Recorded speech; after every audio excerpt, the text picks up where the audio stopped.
الله يا الله الله الله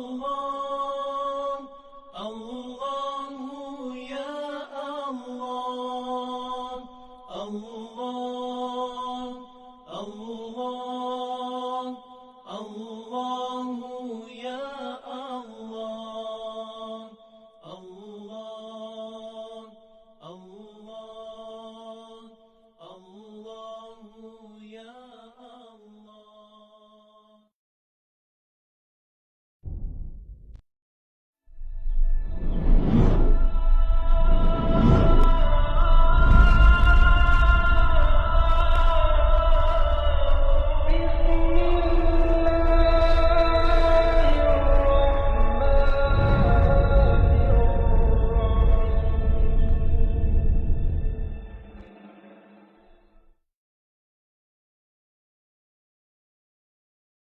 Dia belajar syllabus, dia belajar apa? Dia belajar syllabus, lepas tu dia belajar definasi, lepas tu dia belajar padu, lepas tu dia belajar uh, syarat sah. Uh, eh? Lepas dia belajar syarat sah, dia belajar sunat. Lepas dia belajar sunat, dia belajar membatal. Habislah. Lepas tu dia belajar makruh. Lepas tu habislah dua wuduk ni. Jadi, bila kita belajar fardu ni, terus kita belajar sunat pada fardu ni, supaya kita boleh buat cepat. Sebab banyak sangat nak belajar sebenarnya. Banyak sangat nak belajar. Saya semalam dengan isteri, saya tengok balik buku yang merah dengan buku tahfiz tu, saya tengok, oh banyak juga saya cover. Tapi bila makin banyak kita cover, kita rasa makin banyak lagi yang kita belum cover. Rupanya gitulah. Ilmu ni rupanya gitu. Dia betul lah ulama kata dia lautan dan tepi je. Saya rasa ni dia tak ajar lagi, ni dia tak ajar lagi, ni dia tak ajar lagi. Ni tak, banyak betul saya rasa. Dia saya tak tahu. Macam tak ada penghujung je. Benda tak ada nak habis ni, tak ada, tak tahu nak habis lah. Tapi kita buat juga. Mana yang wajib kita utama dulu lah. Mana-mana penting utama dulu. Lepas tu saya minta kawan dekat sini. Ini 250 orang ni. Dekat Facebook ada 10 orang. 11. Saya minta kawan kat sini kena sabar. Kena ikut macam mana yang ulama-ulama kata yang kita dah belajar kan. Hati-hati. Dalam belajar ni hati-hati. Sebab dia ada penipu dia. Penipu dia ni syaitan. Dia gagal kita belajar dengan tipuan dia 7 tipuan. Yang saya dah cakap kan. Tengah malam kan. 1 dia tahan. 2 dia tangguh. 3 dia bagi tak sabar. 4 dia susahkan niat. 5 dia masukkan rasa diri kita hebat. Ingat dah. 6 dia kata jangan buat jemaah. Jangan buat belajar mengamai. Yang tunjuk-tunjuk. Belajar seorang. 7 dia kata tak belajar lah. Saya beramal lah. Kalau kau syurga, Allah tetapkan kau Allah dia gitu. Ini 7. Ingat 7 ni. Ingat tipuan dia 7 ni. Dia jaga. Dan dia keep trying. Syaitan ni dia tak ada putus asa. Dia try, cuba lagi. Tak boleh, besok cuba lagi. Tak boleh lagi.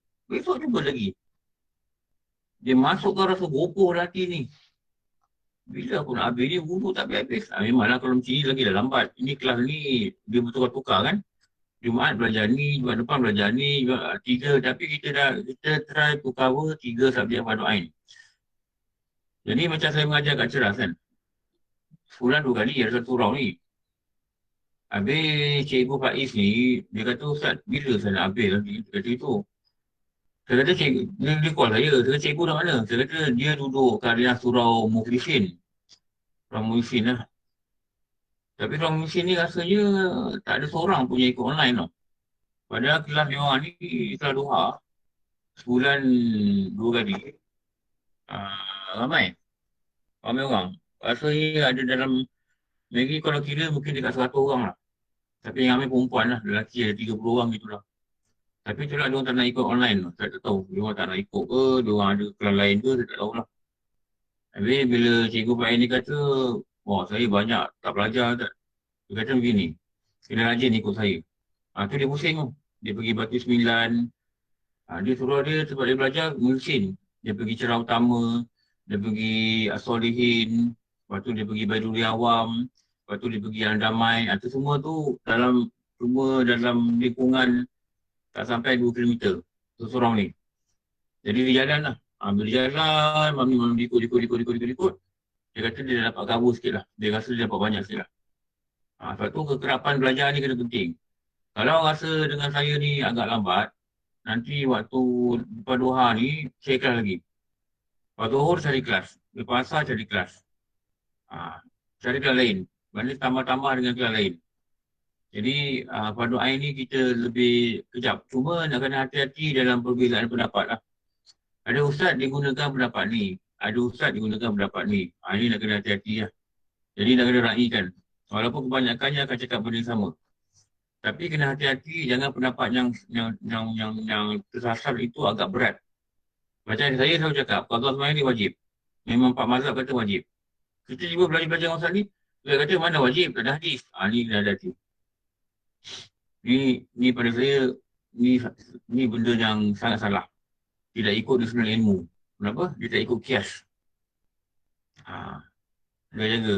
Jangan terkena dengan wahabi. Ini dia tu. Nanti dia kata Allah ada tangan, kita kata Allah ada tangan. Dia kata Allah ada muka, kita kata Allah ada muka. Ini bahaya. Ini akidah, dia jaga. Sebab tu nak kena ikut disiplin tetap belajar ni. Tak boleh main suka-suka kita buat apa yang kita nak cakap. Dan kita, kalau kita jahil tapi kita gairah, kita tak tahu. Tak ada panduan yang betul. Dan kita belajar daripada orang yang salah. Tu yang cakap tu. Doa awal tahun, hujung tahun jadi bida'ah. Tu tak faham. Selain tu punca dia tak faham. Dan pergi cakap dengan guru pasal lain. Ini bida'ah ni, jangan baca ni berusaha. Mana ada orang baca doa berusaha? Betul tak? Ada orang baca doa ni berusaha. Berdoa ni kan cara umum dia ni disuruh. Cuma jangan cakap perkataan ni daripada Nabi. Perkataan doa tu. Ayat doa ni bukan dari Nabi. Jadi ulama' yang tulis, ulama' yang syorkan kan. Supaya kita datang rasa bertobat. Ya Allah, jika tahun ni aku ada buat dosa kan. Dia kata ada gitu kan. So, saya kata hati-hati. Ini benda ni banyak menular dah dekat online ni. Kita salah pilih, kita kena takut. Dan kita ni bukan orang tahu. Terpengaruh, baru sebar. Kita rasa boleh betul. Tu nak kena belajar bid'ah hasanah, Allah. Ulama ada susun dah benda ni lama dah. Tapi yang kalau yang dia ajar ni daripada jurusan guru-guru pondok, rasanya tak ada masalah betul. Tapi takut yang lain lah, nak kena hati-hati lah. Okey, sunat ketika basuh tangan. 1, saya buat nombor. Saya buat ni sebab tu nak lengkarkan satu slide. 1, basuh 3 kali. Sunat basuh 3 kali. Ini saya kata ni dulu guru ada cakap bermimpilah Bilal bin Rabah. Bermimpilah Bilal bin Rabah. Bila satu hari dia basuh tangan sekali je. Maka berkatalah aku Rasulullah pada Bilal bin Rabah, wahai Bilal, engkau dah tak sayang aku ke? Engkau ambil wudu basuh sekali je. Maknanya kau dah tak ikut perjalanan aku ke? Menangislah Bilal. Sunat basuh 3 kali. Antara hikmah yang terbesar yang guru cakap hikmah ni, kebaikan yang terbesar, kalau kita basuh sekali, katakanlah ada tempat yang tak kena, kita basuh lagi sekali, tempat tu kena, okey dia cover. Walaupun kita tak dapat sunat 3 kali. Basuh sekali, ada tempat yang tak kena. Basuh lagi sekali, tempat yang kena. Jadi itu masih dikira satu basuhan. Lepas tu basuh kali pertama ni kena lengkap. Dia lengkap.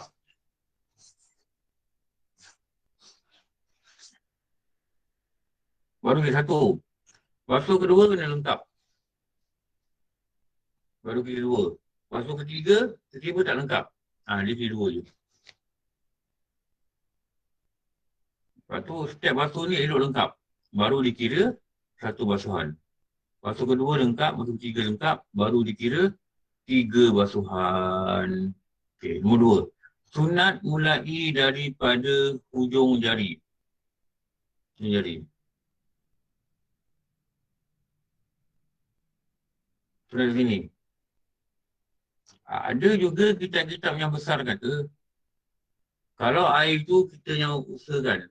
Kalau orang tuang air, sunat mula daripada sini. Jangan tanya kenapa. Allah alam. Kalau air tu kita yang usahakan, kita buka pipe ke, sebab kita buka pipe lah. Atau kita celup dalam kolam, sunat basuh daripada sini. Okey. Itu nombor 2. Nombor 3. Sunat mulai tangan kanan. Elok mula ni, mula dengan tangan kanan. Elok mula ni, mulai dengan tangan kanan. Apa-apa pun elok buat tangan kanan dulu.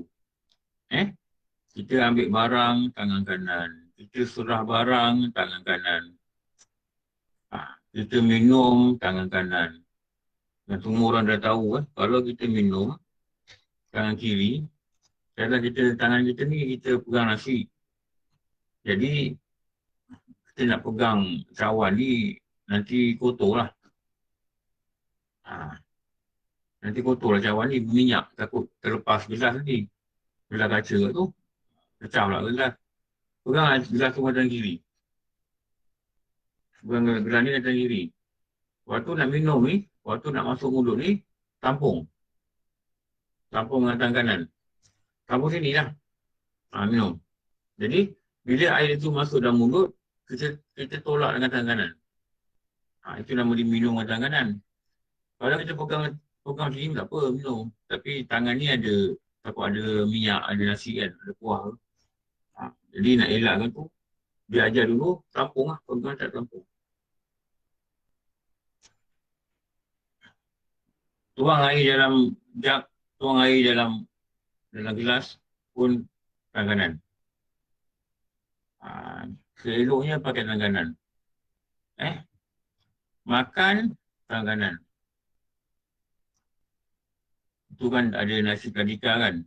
Makan dengan tangan kanan, tangan kiri amalan. Apa kata? Syaitan. Yang makan tangan kiri syaitan. Dia makan tangan kiri. Lepas tu nak kena tahu lah benda ni. Orang makan sudu dengan garpu. Ada orang makan sudu dengan garpu. Macam saya selalu makan saya ke sudu je. Garpu saya tak pakai. Kenapa tak saya garpu? Saya takut termasuk makanan tu dengan tangan kiri. Masuk. Kita pegang garpu. Jangan kita suap pakai garpu. Ni salah ni. Lepas tu saya selalu makan, saya jangan pakai garpu. Kalau pakai garpu, kena hati-hati. Kenapa? Kalau pakai garpu, kena hati-hati. Takut yang selalunya orang pegang garpu tangan kiri. Takut termasuk. Jadi kalau kita pakai sudu tangan kanan, kita tak akan pakai tangan kiri. Ada ambil perhatian tak benda ni? Ada tahu tak benda ni? Macam mana kita bersilap? Dalam tak sedar kadang-kadang kita dah ikut perjalanan syaitan.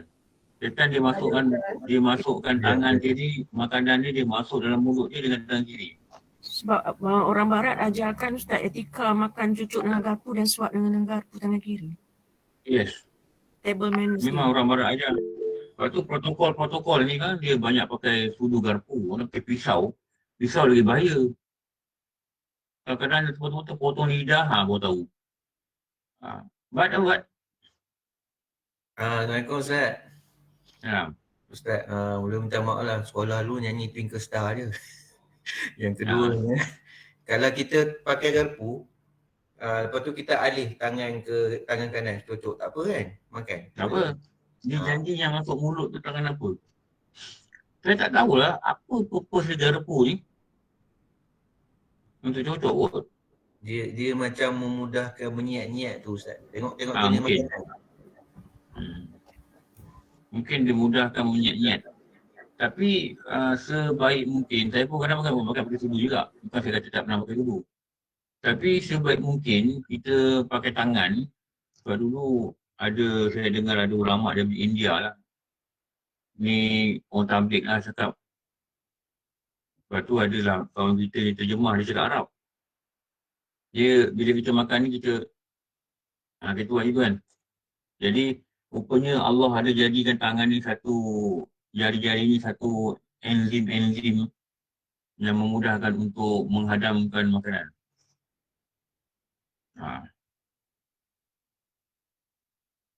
Saya ada pergi farmasi dulu, ada staff dia Melayu, tapi dia punya supervisor ni budak lelaki Cina lah. Rasanya umur dia 50 lebih kot, nampak kepala pun dah botak, 50 lebih. Lepas tu saya tak sihat. Dia ada bagi petua yang saya rasa petua dia sangat bagus juga. Dia kata kunyah dengan lumat. Sebab ini petua yang dia dapat daripada orang-orang tua Cina ni yang panjang umur, dia kata. Makan kunyah dengan lumat, dengan betul, dengan hancur, rotelan, dia kata. Ini mengurangkan macam-macam lah, kembung ke, sakit perut ke apa, dia kata. Dan dia kata ini adalah petua orang-orang tua yang hidup lama. Cina kan dia tak itulah. Rupanya memang betul lah. Sebab tu kita ni sebenarnya apa yang dicakap ni pun sebenarnya kalau kita ikut ajaran Islam dan kalau kita baca kitab yang guru kata kita sunat kunyah 40 kali, betul tak? Pernah dengar tak perkara ni? Ya, ada Pernah. Kira lah. Ya, Ustaz. 4 kali kunyah. At least ini hidup sibuk. Sap 1, 2, 3 telan. Sap 1, 2 telan. Tak ada gigi. Awak gigi palsu lah. Rasa tak sampai lah Ustaz kata. Tak sampai 40. Tak sampai. Kalau makan mi soto terus telan ni Ustaz. Telan. Telan. Mazhar sama lah kita. Dah macam buaya. Zoom. Buaya kan mentelan je. Jolok je Tak ada kunyah. masuk. Makan durian tak payah kunyah Ustaz. Makan apa? Durian mana kunyah Ustaz? Durian jangan kunyah. Kata telan biji dia. Rupanya sunah-sunah yang diamalkan oleh orang-orang. Dia kata dia dapat betul ni daripada nenek dia. Dia umur dia 90 lebih dan nenek dia ni keturunan Cina. Keturunan Cina yang dekat Cina ni. Memang orang Cina ni ada kelompok-kelompok yang umur mereka sangat panjang. Saya tengok tadi Facebook, Ustaz Amal, ayah dia meninggal malam. Dia kata dia meninggal malam. Dan dia gambar ayah dia ni, kenal Ustaz Amal tak? Amaluddin Mat Napiah. Raihan dulu, Raihan. Ya, Ustaz. Assalatu wassalam, salatullah. Raihan itu pertama. Dia meninggal Ustaz. Bukan dia meninggal, ayah dia. Oh ayah dia. Okay. Dia gemuk-gemuk sikit. Ustaz Amal. Dulu saya pernah dengar kuliah dia pada kitab. Ustaz Amaluddin Mat Napiah nama dia. Saya tengok dia punya ayah dia meninggal. Saya tengok gambar tu, dia tulis tarikh. Meninggal ni 2021, atas tu tulis tarikh lahir. Dia tak tulis tarikh lah tahun 1913. Saya kata dia silap type ke atau memang 1913. Kalau 1913, meninggal 2021, maknanya umur dia 108 tahun tau. Jarang umur 1 tahun lah. Bukan jarang, boleh kata macam tak jumpa. Kan? Panjang umur dia. Ada guru-guru pondok yang memang umur dia 100 lebih. Panjang umur dia. Usaha pada kesihatan, doa kepada panjang umur dengan kebaikan. Ini yang guru-guru pesan lah. Kalau Ustaz Rozaini, dia kata dulu guru dia Pak Teh ni kuat puasa. Pak Teh ni umur dia meninggal 80 gitu tu. Saya tak tahu lah. Dia baru nak meninggal beberapa tahun ni lah. Bila orang jumpa Pak Teh kan. Pak Teh, lagu mana ni nak sihat ni? Pak Teh ni pekalan wudu. Pekalan wudu ni dia cakap Kelantan pun ada, dia cakap Perak pun ada. Orang Gerik, kau dengar orang Gerik cakap tak? Orang Perak lah apa? Saya mengajar sana Ustaz, Keruh dulu. Keruh. Oh, sekolah Keruh. 80-an. Dia Sekolah bunyi dia. Kuat luar yang Ustaz kata tu. Kuat luar dekat pekalan wudu lah. Dekat pondok. Ya. Dari pondok tu dah pindah ke Lenggong. Saya tu yang saya pergi pondok Latifiyah tu, kamu kuat luar lah. Saya minum kat sana tu, ada orang bayar. Saya terkejut tu. Mana orang kuat luar berkenal saya? Dia bayar, habis dia angkat tangan, dia jalan. Kita tak tahu siapa. Tapi kita buat pakai emas kan, kita pun tak tahu. Kita nak cakap terima kasih lah tempat. Kalau kamu kat luar tu. Apa dia, kalau daripada kulit ni lalu kampung Jong kan. Dia, doktor dengar tak dia cakap bunyi apa? Bunyi, Ya, saya cikgu dulu Ustaz kat sana, sekolah bunyi, rendah. saya dengar mereka cakap lah. Dia lagu Sebab dia tu dekat ada, sebab dia dekat dengan Thailand. Siam, Betong dekat situ berapa 7 Dia- kilometer je. Dia cakap pun ada macam Siam kan. Dia cakap tu gaya dia macam Siam. Kita kalau nak belajar, kita ni ilmu macam beronciak. Dia suara dia, saya kalau tiru lorat dia lebih kurang gitulah. Macam beronciak. Beronciak ni dia gitu, dia dah main, dia datang, kejap dia hilang. Kalau kita tak catat, kita tak dapat. Jangan jadi bodoh. Dia gaya dia gitu. Ustaz sebab Ya. dia cuma 7 kilometer daripada sempadan Siam, Ya. Betong. Jadi pengaruh orang-orang Siam dia cakap ni, orang Thailand dia cakap ni, memang dia ikut itulah. Dia tu petua yang tuan guru kata, dia kata kalau nak sihat tak ada cara lain. Dia cakap macam ni Siam. Tak ada cara lain, jadi kau rajin puasa. Dia kata itulah. Macam orang Dayak dalam cerita Damak apa ni Ustaz Lebih kurang macam itu. Dia macam orang Thailand ni juga. Orang Siam, orang Melayu Siam juga. Tapi kalau orang Melayu ni, kalau di belah selatan ni, mereka cakap Kelantan lah, bunyi Kelantan kuat. Dia kata, kalau nak sihat tak ada cara lain kan. Puasa. Kalau tiba-tiba saya cakap gitu. Puasa lah, banyak puasa. Banyak puasa. Ini puasa pun kurang. Mentah ke darah mana. Lepas tu cakap lah ni sakit tu sakit. Tak ada cara lain lah, banyak puasa. Lepas tu bila Pak Teh ni pergi ke hospital, dia sakit. Lepas tu dia dah uzur. Doktor advice Pak Teh, dia kata Pak Teh kurangkan puasa lah. Pak Teh ni rajin puasa. Kurangkan puasa lah. Dia kata, sebab Pak Teh dah sihat. Dia kata aku tak percaya lah, dia kata. Ulama-ulama rajin puasa. Puasa ni buat sihat, dia kata sebenarnya. Dia cakap dengan anak murid dia, dia cakap depan doktor, dia cakap ambil dia. Lepas tu, bila rupanya kan kita dah baca kan kelebihan puasa kan. Memang dia memberi kesihatan lah. Tu rajin-rajin lah puasa. Kalau Isnin Khamis tu tak apalah. Kalau dapat tak Isnin Khamis pun tak apa. Luar daripada Isnin Khamis pun boleh puasa juga.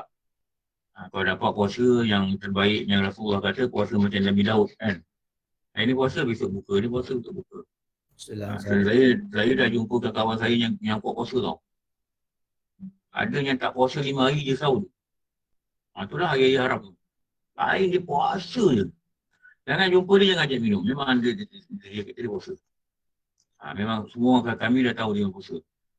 Dan dia kerja di pelantar. So pelantar minyak tu tak, pelantar minyak kerja macam mana. 3 minggu kerja, 2 minggu cuti.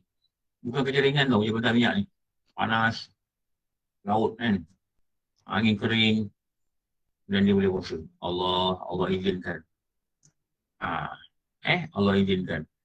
Lepas tu bila kita banyak berjalan ni, kita ada jumpa ramai orang dan hendaklah kita belajar, melihat dan belajar. Macam doktor pernah mengajar di Keroh, tengok masyarakat sana macam mana. Bagaimana pengaruh-pengaruh keadaan yang berhampiran itu mempengaruhi kehidupan mereka. Lepas tu kita kena duduk dalam kawasan yang banyak mengamalkan Islam, dekat dengan surau, dekat masjid, dengan orang azan, ada kuliah agama, apa, dia akan mempengaruh. Cara percakapan kita pun terpengaruh dengan tu. Okey. Lalu kita kata apa? Mulai tangan kanan. Jadi biasakan tangan kanan. Biasakan mulai kanan. Sebab nanti kita belajar makruh pada wuduk ni. Makruh mula tangan kiri. Okey. Menyelati jari jika telah sampai air. Ni menyelati. Ini nama menyelati. Bila nyati kita gosok sekali. Jadi pada mazhab kita ni, bila wuduk, saya dah cakap banyak kali ni sunat gosok. Pada mazhab kita sunat gosok. Pada mazhab Maliki, wajib gosok. Jadi wajib pun wajib gosok pada mazhab Maliki. Jadi bila kita gosok, menyelati ni pada mazhab kita sunat. Kalau sampai air. Kalau kita rasa tanpa buat macam ni, air tak sampai, maka jatuh wajib. Sebab apa? Sampaikan air itu wajib. Apa saja perbuatan yang menyempurnakan yang wajib, maka hukum dia wajib. Basuh lebih daripada kawasan had, supaya kawasan had itu terkena air, maka basuh lebih itu jadi wajib. Faham tak kaedah fiqh ada begitu lah. Sebab tu wajib melebihkan basuhan. Jadi mazhab Maliki ni, dia wajib gosok. Okey. Jadi kalau kita gosok, pada kita sunat, kita dapat 2 pahala sunat lah. Satu, kita dapat pahala gosok anggota wuduk. Satu lagi, kita dapat pahala keluar daripada Khilaf. khilaf. Khilaf. Keluar dari khilaf. Khilaf ni maknanya khilaf ulama. Maknanya khilaf ni ulama berbeza pendapat. Sama ada wajib gosok ke tak wajib gosok. Tapi pegangan kita pada Syafi'i memang tak wajib gosok. Tapi pada Maliki wajib gosok. Jadi sebab perbezaan ini adalah antara ulama-ulama muktabar, elok kita raikan wajib gosok. Kaki pun kita gosok. Muka memanglah kita gosok. Tak gosok, kalau tuang air tak gosok tak apa. Janji syarat dia air itu mesti mengalir pada muka, pada tangan. Lepas tu kalau kita masuk celup dalam kolam, kan, kita tarik, cukup lah, dah cukup. Tapi kalau kita dah masuk, bila kita tarik, kita gosok. Kenapa? Satu, sunat gosok anggota wuduk. Nombor 2, dia akan dapat pahala keluarkan diri daripada khilaf, daripada beza pendapat. Kainah tanya Kainah? 2 perkara Ustaz nak tanya. Satu kan, bila kita basuh tu, kita baca doa kan. Bila kita baca doa tu, kalau untuk 3 kali bacaan doa pada bacaan basuhan pertama, ataupun kita boleh ulang-ulang sampai ke 3. Betul? Ulang 3 pun tak apa. 3 kali kan, macam kalau basuhan sebab kalau basuhan macam tangan nak baca sekali pun boleh, nak ulang 3 kali pun tak apa. Yang terbaik kita ulang 3 kali lah. Lepas tu perkara kedua. Okey, Ustaz nak explain semula lagi ya. Okey, sebab dalam kitab Fathul Gharib, masa ngaji kitab Fathul Gharib, saya tak pasti, dalam kitab tu kata, Ustaz ni dia urai dalam kitab tu. Dia kata sunatlah membaca, dengar sini sunatlah perbuatan wuduk, sama ada perbuatan itu anggota fardu atau sunat, dan juga sunatlah membaca apa-apa bacaan yang sunat. Memang wuduk ni tak ada bacaan yang wajib. Diulang-ulang kepada 3 kali. Itu dia kata diulang kepada 3 kali. Hatta kita dah ambil wuduk, kita keluar bilik air, kita baca doa, Allahumma ja'alni minat tawabin waj'alni minal mutatahhirin waj'alni min ibadika sholihin. Sebelum tu ada asyhadu an la ilaha illallah wahdahu la syarikalah wa asyhadu anna Muhammadan abduhu wa rasuluh Allahumma ja'alni minat tawabin. Dia kata apa saja yang kau baca juga sunat ulang 3 kali. Maknanya kalau doa wuduk ni yang kita baca ni dalam kitab Fathul Gharib kata sunat ulang 3 kali. Itu yang Kak Ina tanya tu.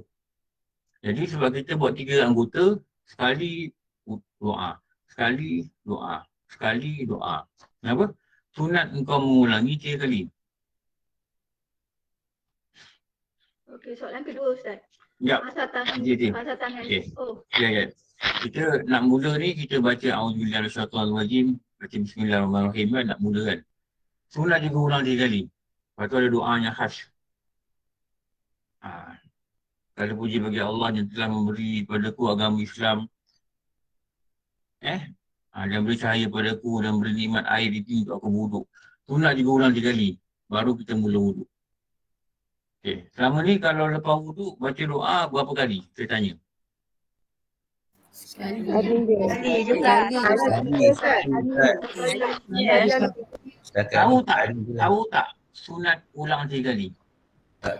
Tahu tak buat tak atau memang tak tahu? Memang tak tahu. Tak tahu. Memang tak tahu. Okey, hari ni dah tahu. Kalau nak tamak-tamak sikit dalam pahala ni, Buat tambah dia. 2 kali je. Betul tak? Bukan tambah 30 kali. Tambah 2 kali je. Tambah 2 kali, 3 kali. Maknanya makin belajar ni, wuduk ni makin sempurna. Makin belajar ni, wuduk makin sempurna. Okey, Daina. Sambung-sambung. Apa tadi? Okey, berkaitan dengan tangan kanan ya, segala-galanya dengan tangan kanan. Kalau ni macam Kak Ina lah example, myself tak kata orang lain. Menulis dengan tangan kiri itu macam mana pula Ustaz? Jadi orang kata bila cepat tangan kiri, awak besok dapat buku amalan awak pun dengan tangan kiri, tak boleh dapat cepat dengan tangan kanan ya. Jadi macam tu sedih. Itu Daina. Itu given. You were born dengan tangan kiri ya. Man kidal. Left handed. Ada budak-budak kecil makan tangan kiri. Ajar dia makan tangan kanan. Sebab dia left handed. Ada orang memang left handed. Ada orang ada right handed. Mungkin masa kecil kita tak try untuk jadikan kita ni right handed. Ada orang yang left handed pun dia, saya pernah tengok kawan saya main pingpong. Tangan kiri pun kuat, tangan kanan pun kuat. Tapi tangan kiri lagi kuat dia kata.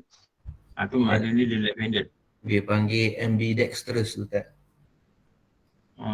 Tergeliat lidah buat lagi buat tak reti.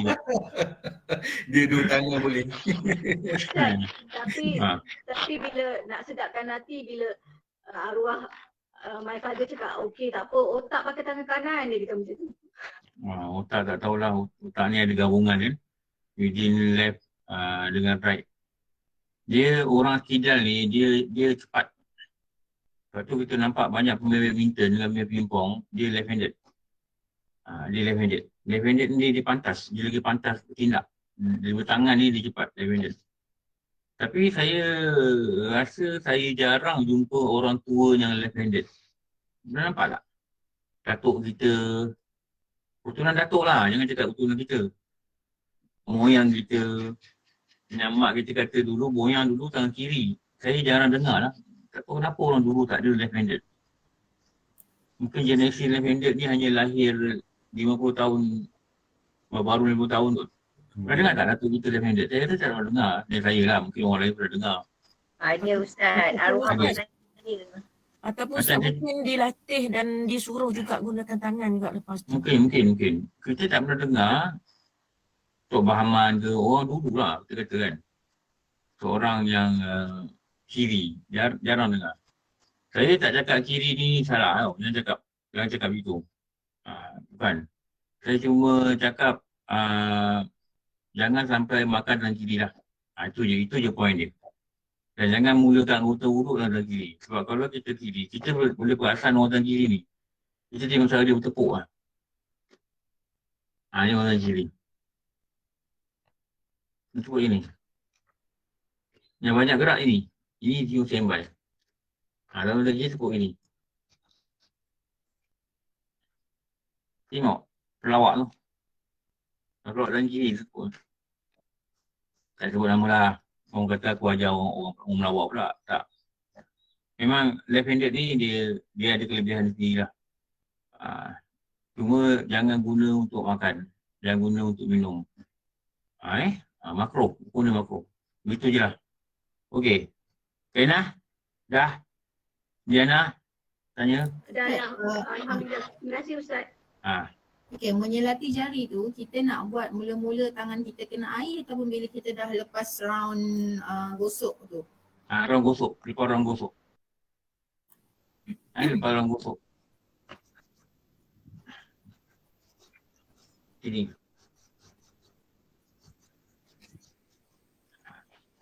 Doktor?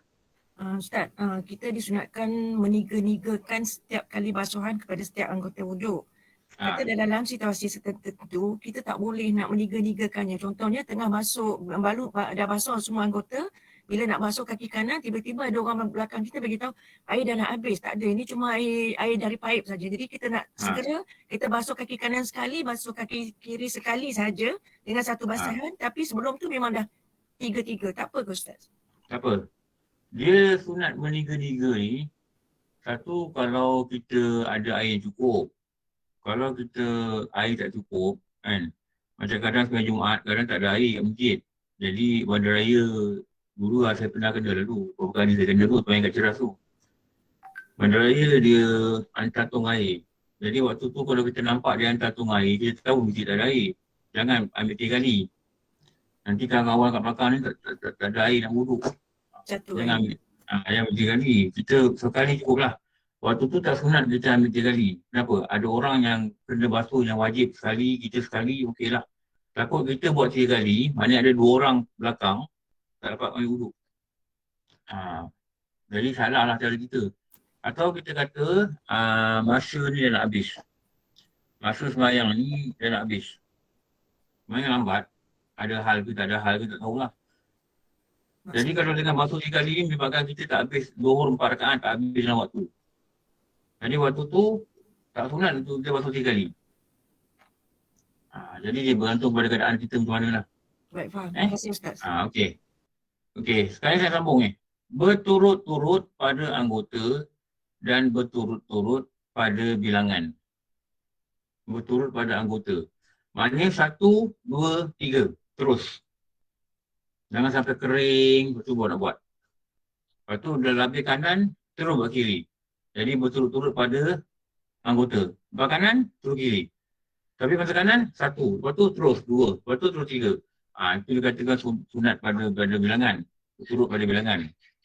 Dia ada berturut pada anggota, dia ada berturut pada bilangan. Dia ada berturut pada anggota, dia ada berturut pada bilangan. Jadi hukum dia apa? Hukum sunat. Okey, Diana? Selalu saya ada habit, bila saya dah habis round 1 tu, saya suka tarik tangan saya daripada air. Lepas tu saya letak lagi balik tangan saya ke air untuk round 2 tu. Betul ke Ustaz? Kolam. Bukan kolam. Tarik atau pipe. Pipe. Maknanya apa? macam lalu lepas tu kita tarik, lepas tu kita masuk yang round kedua. Tak apalah, nak tarik pun tak apa. Okay, Ustaz. Cuma jangan tarik lama-lama. Nanti air tu sebab apa? Dia makruh gunakan air berlebihan. Dan juga ada kitab besar kata, makruh bila air yang tumpah itu lebih banyak daripada air yang kena pada anggota wuduk. Makruh juga. Orang buka air perlahan. Air perlahan. Dia ambil air, dia sapu muka. Dia punya pusing dia punya lama. Dan pipe ni tak tutup. Jumlah air yang kena pada anggota muka dia ni berbanding dengan air yang tumpah ni. Air yang tumpah ni lagi banyak daripada air yang kena kat muka dia. Itu makruh. Bazir Ustaz. Bazir lah. Ada orang itu, dia dah buka air besar. Itu dalam kitab Sabila Mutadin ni saya ulang banyak kali.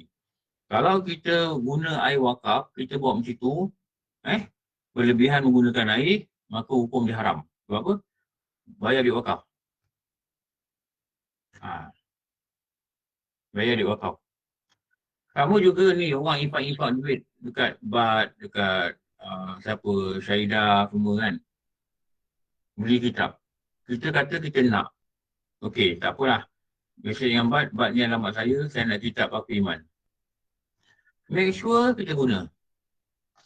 Jangan tu dah ambil, tak belajar. Ni berdosa tau. Kalau tak nak macam ni, beli kitab sendiri. Jangan minta daripada duit infak. Berdosa tau, kita minta duit infak, tak guna. Saya sedih dulu ada Kak Ina, ada infak kitab, ada bagi pada Hafiz. Tapi cakap, Ustaz, kitab tu kat saya, orang yang punya saya call tak angkat, ada yang angkat tak datang ambil, sekarang. Saya tak tahu lah, Hafiz kan ada dapat bagi tak, ada 5 kitab. Ada 3 kitab. Ini berdosa tau. Ini berdosa. Atau dia ambil sebagai simpanan dia je, tak belajar. Ini berdosa. Kalau kita rasa kita tak nak belajar ke kitab ni, kita jarang datang kelas, jangan ambil kitab infak. Beli sendiri. Bukan mahal pun. Kalau kitab tu berapa ringgit, Mat? Kalau kitab Paku Iman. Dengan pun berapa ringgit? 8. Kalau Paku Iman yang dia ada 2, satu RM5, satu RM8. Yang RM5 tu kecil sikit. Kalau campur pos tak sampai RM10 pun. RM10. Nilai RM10 je, tak beli sendiri. Kalau kita rasa kita nak ambil jariah ni dan kita nak guna, Moga-moga orang yang menginfak ni dapat jariah. Kita kena pastikan kita pakai. Jangan ambil dah buku dalam plastik dan sekarang tak buka-buka. Dah 3 bulan dah tak buka-buka. Tak guna pun. Dengar, belum belajar dengar macam ni je. Ini berdosa tau. Ini berdosa. Kenapa berdosa? Duit tu diimpak, bukan duit kita. Sama macam kita ambil wuduk kan. Kita kat masjid kita buka air besar. Dan air yang jatuh ke lantai lebih banyak daripada air yang jatuh pada anggota wuduk. Itu dia katakan dari makro. Dan yang bayar bil ini bila impak. Itu dia jadi hukum yang haram. Kalau yang bayar ni bil rumah kita bayar bil kat rumah kita, itu hukum dia makro. Okey. Azhar. Assalamualaikum. Ya. Ustaz, saya sampai sekarang feel lagi lah Ustaz nak buat istinsyak tu, nak masukkan air dalam hidung. Boleh Ustaz demo sikit tau Ustaz? Saya feel kat situ. Sampai Masuk. kadang-kadang saya gunakan getah. Sampai Okey, masukkan air jangan dalam guna hidung. getah. Sikit je air ni. Saya feel masa nak sedut nafas dengan sedut air. Jadi yang tu. Sedut kat hidung. Yalah. Baca bismillah dulu kan. Setuju Ustaz, macam Kak Ina pun sampai tersedak sampai tu. Sebab kita dah biasa buat daripada kecil. Dia macam ni. Dia air tu, kita jatuhkan je. Dia jatuhkan je. Dia sedut. Lepas tu, kalau dulu saya boleh dengar, saya ada dengar kuliah Ustaz Wan Junaidi. Wan Junaidi Terengganu. Orang Terengganu dia memang terkenal ajar Fardu Ain. Ustaz Wan Junaidi kata, ada mazhab kata masuk air hidung ni wajib. Lepas tu kita mazhab Syafi'i walaupun sunat kita jangan tinggal. Kerana mengeluarkan diri daripada khilaf. Mengeluarkan diri daripada khilaf. Jadi kalau dari segi kesihatan memanglah kita dengar macam-macam lah orang cakap kan. Betul tu sebenarnya. Dari kesihatan memang bagus lah. Tapi jangan tinggal masuk air hidung. Jangan tinggal. Jangan tinggal gosok anggota wuduk. Sebab apa? Ada mazhab kata wajib. Jangan tinggal basuh semua kepala. Sebab ada mazhab kata wajib. Bukan pada kita kata wajib. Ada mazhab yang kata wajib. Jadi nak mengeluarkan diri daripada khilaf ni, jangan tinggal benda-benda tadi lah. Masuk je. Ambil air tu. Yang terbaik macam mana? Yang kita kata. Yang terbaik buat serentak. Ambil air ni, setengah masuk kat mulut, setengah masuk kat hidung. Nanti kat mulut keluar, kat hidung keluar balik. Itu payah kita nak buat lah. Jangan sampai tersedak. Tarik sikit. Sampai dia rasa dia masuk. Tapi janganlah bersedak. Okey, Kak Siti. Ustaz, dari segi tadi Ustaz mention about pembaziran air tu, kadang-kadang Kak Siti, musim sejuk, musim salji, Kak Siti kena keluarkan air dulu, nak menunggu air panas tu macam mana Ustaz? Ada 5 je, satu berhijab berhijab. Ya. Kak dengar, tadi ada orang cakap. Kak Siti keluarkan air, macam mana? Air panas? Pada musim sejuk atau musim salji, untuk nak dapatkan air panas tu, kita keluar the tap tu, faucet tu kita pasang dulu biar air sejuk tu keluar dulu. Kadang-kadang lambat sikit air panas tu nak keluar kan Ustaz kan? Pasal kalau nak gunakan air sejuk yang mula-mula tu memang tak tahan sejuk sangat. So maknanya air sejuk tu akan keluar lama sikit baru air panas naik. Maknanya ada air pembaziran sikit lah tu Ustaz. Itu bukan pembaziran. Itu kita buang ni sebab kita boleh guna takut mudarat pada diri kita. Itu pembaziran. Dia yang pembaziran ni sebab tu kita mula mengambil wuduk. Bantu gerakan. Okay, betul Faiz, suka membantu. Yang pembaziran ni waktu kita mula ambil wuduk. Air tu kita memang kena buang. Kenapa? Dia mudarat. Atau just ambil satu baldi, tadah dan biarkan dia hilang sejuk. Kita boleh guna untuk benda lain. Itu lagi bagus lah. Tapi ada kena kerja sikit lah. Berapa lama kan kita buka pipe? Nak bagi dia yang sejuk? Tak pernah lah kira berapa lama tapi agak-agak around? Maybe about 2 minutes ke macam tu lah. Tapi air tu banyak juga. 1-2 minutes lah. Dia kira kalau di bawah tu, kalau downstairs not so bad. Kalau kita pergi naik ke atas kan, bilik di atas tu air tu kan lambat sikit air panas nak naik kan. Tapi air tu Kak Siti tak boleh. Rumah Kak Siti kat sana selalu ke tak ada air? Tak ada kan? Jarang. So far tak ada Ustaz. Jarang, very jarang. Even though musim panas ke musim sejuk tak ada efek Dia kalau musim sejuk, musim salji, Dia orang ambil air daripada mana? Takungan apa? Dam. I think so, dam. Normally Eh. kalau musim sejuk, kalau freezing, malam tu freezing tu, so Hmm. kita kena pasang pipe. Maknanya kita kena kasih air tu leaking sikit lah, air panas. Kalau tidak, kita punya pipe akan pecah. Oh, ya ke? Hmm. Oh, tak tahu pula. So maknanya satu malam tu, air tu kena keluar Ustaz. Dia kena macam, kita pasang sikit lah so that air panas mengalir ke pipe kan. Lepas tu nanti kalau pipe kita pecah, banyak kerja. Lagi banyak cerita lah. Kalau air tu boleh tak ada, kita tunggu dia bertukar cuaca. Jangan sangat, dia tu lagi guna, tu lagi bagus lah. Tak kira lah guna serang pokok ke, dia ambil wuduk. Waktu yang akan datang ke tak apa. Kalau buang tu jadi bagi juga. Tapi kalau air tu mudarat, dan kita boleh jadikan dia tak mudarat, kita kena simpan. Tapi kalau mudarat, kita kena lepaskan lah. Okey. Terima kasih Ustaz. Ismail dari mana Ismail? Assalamualaikum Ustaz. Ni nak tanya. Okey, Ismail dari mana? Saya daripada Kajang. Oh ya, okey. Okey. Kampung Apa ni tak kenal. mengambil wuduk dengan air yang mengalir tanpa putus. Contohnya kita ambil air bawah hos. Air tu mengalir je. Kita basuh tangan. Air apa? Bawah apa? Bawah pipe tu kita pasang hos kan. Okey. Okey. Lepas tu air tu mengalir je. Contoh macam kita basuh tangan. Jadi kita lalukan air tu sampai ke pangkal siku. Tapi kita tak putuskan pengaliran air pada kulit. Tak apa. Tak ada masalah. Tak putus kau tak apa. Dia janji ni syarat sah wuduk ni janji air itu mengalir pada anggota wuduk. Nak buat macam mana pun tak apa. Macam mana pun tak apa. Cuma kita bicara tadi jangan sampai air itu yang tidak kena anggota wuduk, air yang jatuh itu lebih banyak daripada air kena pada anggota wuduk. Itu nama dia makruh. Okey.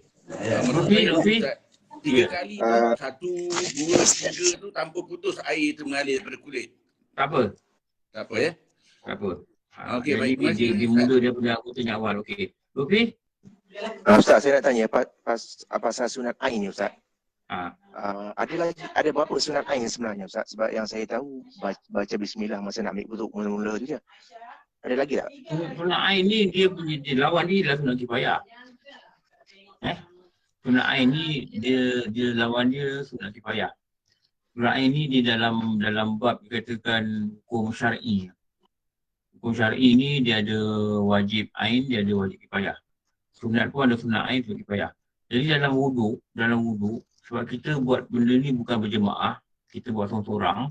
Walaupun sebelah ni ada orang ambil wuduk. Jadi whatever sunat dalam wuduk ni dipanggil sunat ain. Dia sunat kifayah ni yang kita faham lah. Kita sebagai jemaah, ada orang kamat, itu nama sunat kifayah. Ada orang azan, itu nama sunat kifayah. Bila kita pergi sembahyang di tempat azan, kalau kita sembahyang kat rumah, kita dikatakan tidak dapat pahala azan kalau kita azan kat rumah. Sebab apa? Yang azan ni kat masjid ni untuk orang mereka yang sembahyang dalam masjid. Barulah azan tu nama dia sunat kifayah. Jadi orang yang datang masjid, dia tak perlu azan.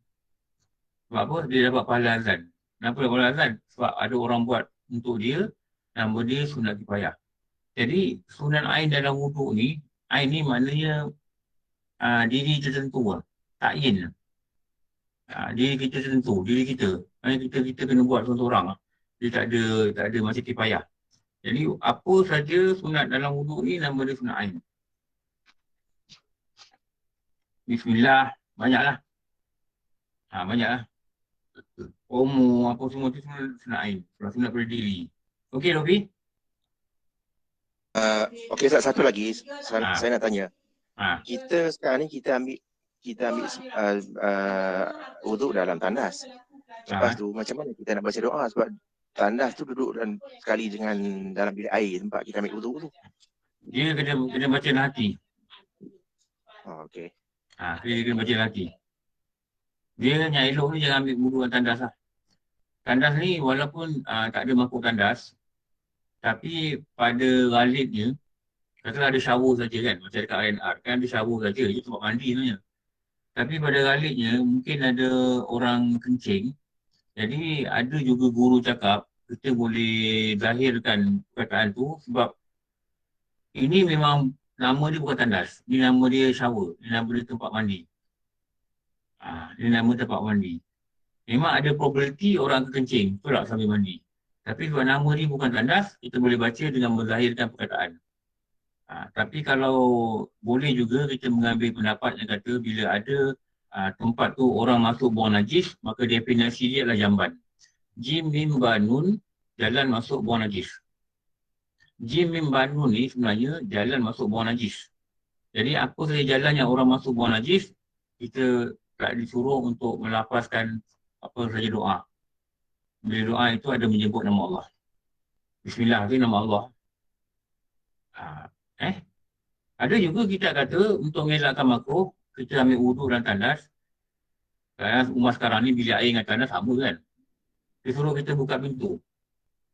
Buka pintu tandas tu. Ada yang saya ada dengar ada kitab kata itu. Dah ada ustaz ajar gitu. Buka pintu tandas. Bila ambil wuduk, buka pintu tandas. Untuk mengelakkan makruh, ambil wuduk dan tandas. Buka pintu. Pintu dia buka. Jangan kekepung dia. Itu juga ada satu lagi kaedah. Okey. Nur Ahmad tanya. Nur Ahmad dulu. Saya bagi orang yang tanya sekali tadi pertama dulu. Okey. Ya. Nak tanya tentang air mustakmal Ustaz bila kita lepas wuduk tu kan. Andai kata dalam keadaan kita nak berjimat-jimat kan. Jadi kata kita dah wuduk, kita kumpulkan air tu, air wuduk subuh, kemudian air wuduk nak solat zuhur semua tu, kita kumpulkan sehingga dia menjadi lebih daripada 2 kolah. Lepas dah lebih 2 kolah tu kita boleh recycle untuk buat wuduk Ustaz Bila air mustakmal itu kumpul di 2 kolah, kumpul di 2 kolah, maka dikatakan air itu adalah air mutlak. Tapi dia yang mustakmal ni apabila pada basuhan pertama. Baik Kalau basuhan kedua tu air yang jatuh tu tak mustakmal. Dia pada basuhan yang wajib. Pada basuhan yang wajib. Basuhan kedua dia tak mustakmal. Dia basuhan pertama je mustakmal. Jadi kalau kita kumpul-kumpul, bolehlah, dia boleh guna lah. Dengan syarat jumlah yang terkumpul itu 2 kolah. 2 kolah ni dah kena tahulah. 12,000 inci padu. Saya ada cerita tu kan, macam mana nak kira. Okey. Azhar tanyalah. Okey Ustaz. Okey, soalan terbitan daripada Kak Siti tadi. Dalam keadaan yang macam tu, sebab benda tu boleh berlaku juga even di Cameron Highland nak ambil wuduk waktu subuh. Okey, balik pada Kak Siti tadi. Dalam keadaan Kak Siti tadi, kalau sekiranya air yang sejuk tu, yang terpaksa dikeluarkan terlebih awal tu, ditadar dan kemudian dipanaskan, dalam keadaan dia dikekalkan sebagai air mutlak, tidak dicelup dan sebagainya, adakah benda tu boleh dibuat wuduk semula Ustaz? Boleh. Boleh. Hanya itu dipanaskan bagi dia jangan sejuk sangat. Boleh wuduk. Tak lah. Kalau celup pun tak ada masalah. Katakanlah air tu satu baldi. Kita celup. Bukan, bila celup dia tidak merubahkan air itu. Tidak merubahkan air mustakmal. Tapi kalau kita ambil wuduk kat situ, air tu tumpah balik kat situ, tu boleh jadi mustakmal. Yang anggota wuduk tu jatuh balik dekat baldi kecil tu. Tu boleh jadi mustakmal. Lepas tu kalau nak ambil air sikit ni, kita ambil gayung, kita jauh-jauh sikit lah. Elakkan dia terpercik masuk dalam lah. Kalau terpercik sikit, dimaafkan. Tapi kita jangan purposely ambil air jatuh, celup tangan, ambil air jatuh, tu mustakmal lah sebab air tu sikit. Tu dah kena faham keadaan mustakmal macam mana. Okey? Okey Ustaz, nak tanya satu soalan Ustaz. Okey Ustaz, katakan kita singgah untuk solat di surau atau masjid, ada tempat-tempat lain lah Ustaz. Lepas tu bila kita ambil wuduk, buka air tu memang panas Ustaz. Mungkin dia punya piping ke ataupun water tank dekat luar, stainless steel lah, memang panaskan zuhur. Sedangkan nak tunggu Ustaz, lebih kurang ada sampai 10 minit Ustaz. Sedangkan ikamah sedang dilakukan. Macam mana Ustaz? Ikamah tu Ustaz? Panas. Sebab mungkin piping dia ataupun stainless steel dia punya tangki tu di luar Ustaz. Ada sebahagian surau macam tu Ustaz. Rumah saya pun sama juga. Kerana panas. Tapi tak lama lah. Buka dalam buang air sikit ke lama dia okey lah. Dia kalau air panas ni dia hukum dia makruh. Dia air panas atau air terlalu sejuk hukum dia makruh. Kenapa? dalam kitab kata dikuatiri terkena penyakit sopak. Air yang panas sangat, bukan air yang panas sikit tu tak apa. Yang panas ni dia kata apa? Air yang berjemur di tengah panas dalam bekas yang mudah berkarat. Stainless steel dia berkarat tak? Oh. Tak, stainless steel tak karat. Kan? Maknanya air tu tak makruh lah. Cuma dalam cara umum dia ulama kata walaupun tak makruh, dibimbang mendatangkan mudarat. Okey, terima kasih. Dibimbang datangkan mudarat. Kalau kita, lepas tu kita kena spray air dalam kereta. Kalau kita pergi surau ni, orang dah kamat itu Jumaat. Dan Jumaat, kalau semain lain boleh lewat-lewat sikit. Kita tengok panas lain ni, orang dah kamat, pergi kat kereta, ambil uduk, masuk balik semayang. Tu kena spray air dalam kereta. Bukan spray untuk tangki kereta je, untuk uduk. Beli air mineral tu simpan. Air mineral ni kalau simpan lama, sebulan pun rasanya tak rosak kot. Rosak ke? Kalau tak buka, insyaAllah. Kalau ada Tak buka, Tapi dalam kereta panas tak bahaya. Minum boleh kalau basuh semayang boleh. Jangan minum lah. Betul. Tak, dulu kadang-kadang saya minum tak apa dulu. Ada masa saya tengok. Kadang-kadang saya tengok makan nasi lemak dalam kereta, kadang pergi ngajar je. Dah pedas pula, tak ada air, tengok ada air. Saya tak tahu berapa lama saya minum. Okey. Lepas tu kena tahu makruh pada wuduk ni, pada yang panas. Okey. Saya nak habiskan ni dulu. Sekejap. Nak habiskan benda ni. Baca doa. Ya Allah, jadikan tangan kananku menerima buku amal.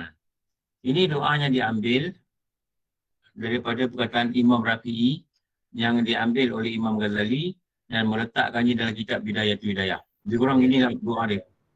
Jadikan tangan kananku menerima buku amal. Masa tangan kanan ni kita doa lah. Memang benda ni bukan daripada Rasulullah, tapi disyorkan oleh ulama. Kita tak tahu, mungkin masa zaman mereka dah lihat orang dah mula bercakap. Orang dah mula bercakap waktu wuduk. Berbual waktu wuduk. Ambil wuduk ni, dari berapa kes? Nanti Dr. Nur Hisham pun datang ambil wuduk tak bercakap. Bukan Dr. Nur Hisham, kau ambil wuduk dulu. Dah ambil wuduk, baru cakap, ni berapa kes? 21,000. Tak apa. Ini masih wuduk, masa tu lah dia kata ni berapa kes. Nanti dulu. Fokus pada wuduk dulu. Lepas tu makruh bercakap waktu wuduk. Makruh. Jangan bagi salam orang tengah wuduk. Jangan bagi salam. Wuduk dulu. Ini wuduk. Jadi kenapa? Kita tengok benda ni. Dia kata apa? Wuduk ni dia ajar Siti Aisyah. Wallah alam. Saya tak tahu. Tapi dalam kitab Bidayatul Hidayah ni dia kata gitu. Ada uraian daripada Bidayatul Hidayah dulu. Guru kata dia mengambil perkataan Imam Rafi'i. Okey. Kita tangan ni, kita terima buku amal dengan tangan kanan. Masa kita basuh tangan kanan. Dan bila kita basuh tangan kiri, dia ada doa lain. Jangan jadikan tangan kiri tu ni menerima buku amal daripada tangan kiri atau daripada pihak belakang. Lebih kurang gini lah doa dia. Selama ni kau tak pernah baca doa, kita baca doa. Jadi kita ada improvement dalam kita yang wuduk. Berbeza dengan kita belajar. Kita tahu, ada ni. Ya ke? Kau mana tak? Kau tak belajar. Kau duduk, kau duduk kedai minum kopi, je kau tak belajar. Memang kau, betul tak? Kan dah belajar? Dah belajar dah Kita Hidayatul Salikin dah Ustaz. Dia ajar Hidayatul semua Salikin doa. ni. Hidayatul Salikin saya, apa maksud apa? Maksud dia jangan jadikan tanganku menerima buku amal atau dari pihak belakang. Sebab orang kalau terima tangan kiri buku amal, tanda ni ada neraka. Orang yang dapat buku amal dekat hari akhirat dengan tangan kiri atau dia ambil dari belakang, kita tak baik bagi dia. Kita tak baik bagi dia. Lutfi, Hidayatul Salikin ni dia adalah syarah kepada Bidayatul Hidayah kan? Mana Lutfi? Hidayatul Salikin ni dia adalah syarah kepada Bidayatul Hidayah. Tapi dalam Bidayatul Hidayah dia tak kata yang doa ni dia ajar kepada Aisyah, tak. Tapi mungkin ulama ni dia dapat sumber lain ke dia tambah. Mungkin itulah agaknya. Jadi orang yang terima buka amal dalam keadaan ni, inilah ahli-ahli yang beruntung. Yang ulama kata ni ahli syurga. Lepas tu kalau orang ni dapat, dia buka amal ni dia akan beri dengan tangan kita. Dia bagi kita by hand dengan tangan kita. Kita ambil dengan tangan. Dan dia suruh kita bentang. Bila kita bentang, dia suruh kita baca. Dia suruh kita check. Tu ada cerita lain sambungan dia. Jadi siapa yang menerima dengan tangan kanan ni, maka beruntunglah dia. Jadi waktu dunia ni kita doa. Okey. Cukup lah. Kita berhenti sini. Ni kawan-kawan kita nak kerja ni. Memang kelas ni 8 suku, 9 suku. InsyaAllah nanti jumpa malam ni. Kita nak baca lagi bab tasawuf pada menyatakan 2 kaki dan 2 tangan. InsyaAllah. Nak baca doa? Baca doa pula. Baca soalan kat Facebook. Doa semasa duduk boleh cakap Melayu? Boleh. Usahakanlah hafal sikit dan cakap Arab tu. Sikit je. Mak saya 94 tahun. Alhamdulillah masih sihat. Okey.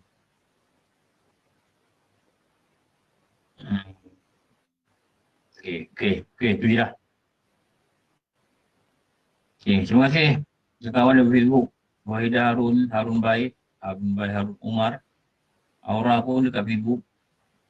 Nur Ismaila, Nik, Fauziah, Zalma Ibrahim, Fagidah, Hasan Latif, Zulaida dalam ni buat tadi. Kak Lara Bugal, Sufia Usman, Zaidan, admin kita. Zaidan ni admin kita ni, admin. Zalmah, Musliawati, semualah yang hadir. Terima kasih banyaklah sudi berdengar. Dan tak lupa pada kawan-kawan di tadi ada 230 orang dah ramai mula keluar, tak apa. InsyaAllah kita jumpa nanti. Maaflah saya terlepas layan semua, ramai sangat. Yang WhatsApp, kat WhatsApp saya pun ada tanya soalan. Cepat saja saya jawab lah, sebab ramai. 300 orang ni tak sempat nak layan semua lah. Tapi boleh WhatsApp kemudian saya akan jawab. Kemudian saya ada personal InsyaAllah. Okey, jumpa nanti malam gang. Alhamdulillah Rabbil Alamin. Wassalamu ala syafi'i anbiya wa salli sayyidina Muhammad wa ala alihi wa sahbihi ajma'in. Rabbana kalamna wassalamu ila tablana hamna kunanna minal khawasna wa banatina fid dunya hasanah wa fil akhirati hasanah wa qina adzabannar. Rasulullah ala sayyidina Muhammad wa ala alihi wa sahbihi wa sallam. Alhamdulillah Rabbil Alamin. Apa maaf? InsyaAllah jumpa lagi. Apa tadi? Alhamdulillah.